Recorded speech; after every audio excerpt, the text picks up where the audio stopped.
In this video, I'll show you how to convert USD to BTC on Binance. To start, open your Binance app, tap on the top left icon, then select Convert. You can see this option on the shortcut menu. Choose to convert from USDT to BTC. Ensure USDT is at the top and BTC is at the bottom.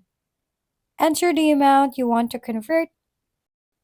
Tap on Preview Conversion to review the details.